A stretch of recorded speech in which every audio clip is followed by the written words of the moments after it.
ladies and gentlemen, it is time for us to talk about one of the most tragic situations in the gacha space, and that is the absolute destruction of Wuthering Waves 3.0.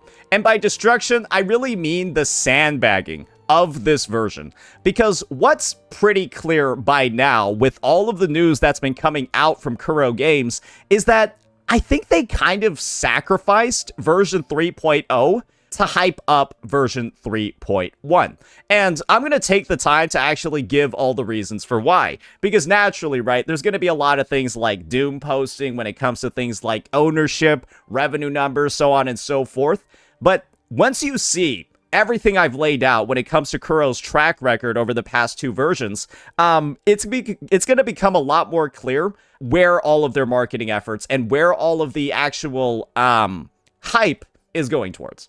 So without further ado, let's just look at this first thing over here, and that's going to be dates. We can see that Mornye's banner, at least in global, EN, where I am, right? There's a lot of days left. Some would dare say her banner has barely just started. And if you want the facts about this situation, Mornye went live about 3 or 4 days ago. She went live 3 or 4 days ago. Her banner has been live for 3 or 4 days. And Wuthering Waves has decided to already basically fully market for Amiath. They release her full song, just like right there, ready to go for you. And then they release, obviously, one of the craziest cinematic showcases we have ever seen in Salvation over here. But you can't forget this. This is all coming out like 3 or 4 days, because this is 15 hours ago, right? This is all coming out like 3 or 4 days into Mornye's banner. And then you see this afterwards, which is like the Resonator highlight. And the amount of engagement that you see on this one, right, versus the amount of engagement that you see on these ones is kind of just like indicative of what I'm talking about over here. It feels like 3.0 is like getting sandbagged, right? It feels like Kuro's almost telling you, hey, don't really focus on her. Don't focus on the other guys.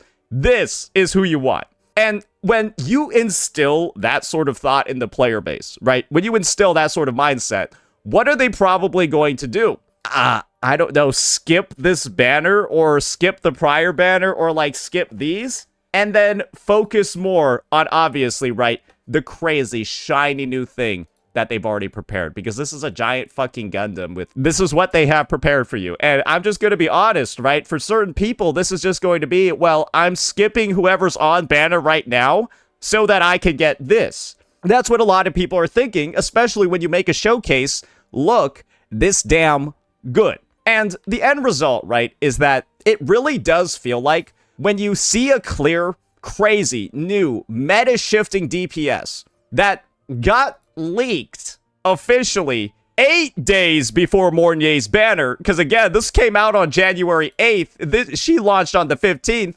When you show all the animations as well and the crazy shit that she's going to be doing too, doesn't that kind of even further reinforce the idea that the 3.0 units might be getting sandbagged a little bit?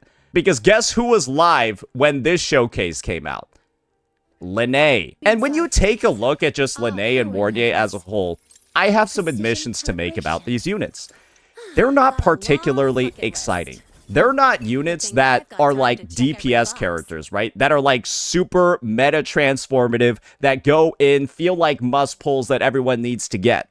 Examples of characters that feel like those are units like this, units like this, units like this, and of course, the debut unit for version 2.0 of the game, this absolute bombshell over here. Because you want to know what Carlotta was for the release of 2.0? She was basically a must-pull unit. Because she filled in like that DPS role, had the crazy visual animations, and did, right, that really transformative damage. She was like the one. And let me tell you this, Lene and Mornye, as like characters that people feel like they need, or like, you know, characters that they feel like are really going to transform their account, they don't really fit the bill. Because these guys are essentially enablers of other characters. They're the supporting cast. They're the people that don't have the spotlight on them. They're in the background.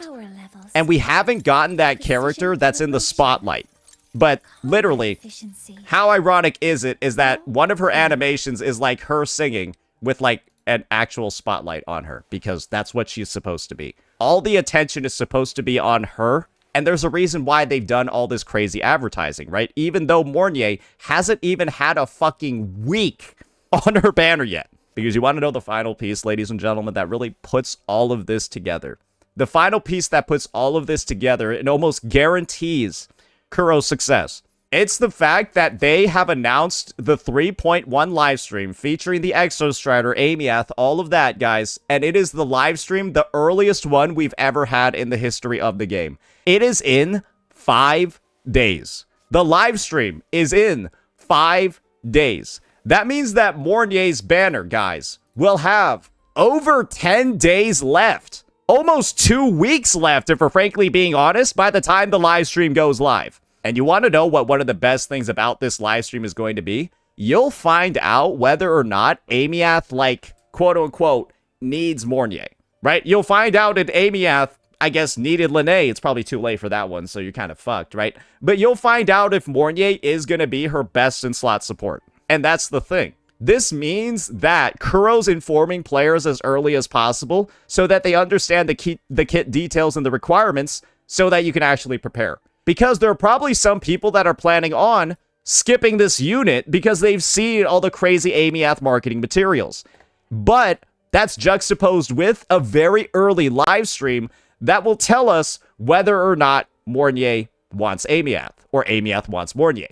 And this is my take. I think it's 100% guaranteed Amiath wants Mornye. Because otherwise, if Amiath doesn't, they have straight up just ruined this character's sales, and like there's no recovering from it. But if Mornye wants Amiath, then what does this early live stream do? After this live stream, if she does, there's going to be a bunch of people that pull Mornye. Do you kind of like see how this plan is shaping out? Do you guys kind of like see why I'm saying Kuro actually intended to kind of grief 3.0? I think it was intentional because obviously all of their other marketing materials, all the other stuff that they've shown, it's clear that they're pushing for Amiath to be that bombshell release. She just got a bit delayed, right, from launching on the version release, much like how Carlotta did. And the end result is that, well, at least right now, at least in the present, I don't feel like people care that much about 3.0. I think it's almost intended, though, that that's the case, because this is a self-inflicted issue from Kuro Games. If Kuro didn't do this, guys, there would be more attention on 3.0, more attention on Mornye, more attention on what's going on in the current patch. But because they did all of this, people are a bit distracted, right? Looking forward to what's ahead. Kuro knows that because they did it on purpose, and they're treating those people real good, the ones that looked ahead. And that means we're basically being given every single tool, every single little bit of info necessary to figure out how we're going to proceed in version 3.1. But the end result is, guys, you can tell from, like, the views, you can tell from the engagement. Mornye content, like, I'm just going to be real, I don't think anyone gives a fuck about it. And, like, Woo-Wah main story act 2, I'm going to be real, I don't think anyone gives a fuck about it. You know why? Because everyone's too focused on this shit. Straight up, like, try getting anybody to pay attention to what's happening in the present when you tell them, hey, in like 2 weeks, you're going to get the best shit ever. You're not really going to be able to focus on what's right in front of you because you're so focused on what's going to be ahead. I think that's the current state that the community is in. And so if you're wondering why my 3.0 Act 2 main story is so delayed, blame Kuro Games. Because I kind of don't care that much about the current patch when I know there's a giant fucking badass Gundam showing up in the next one.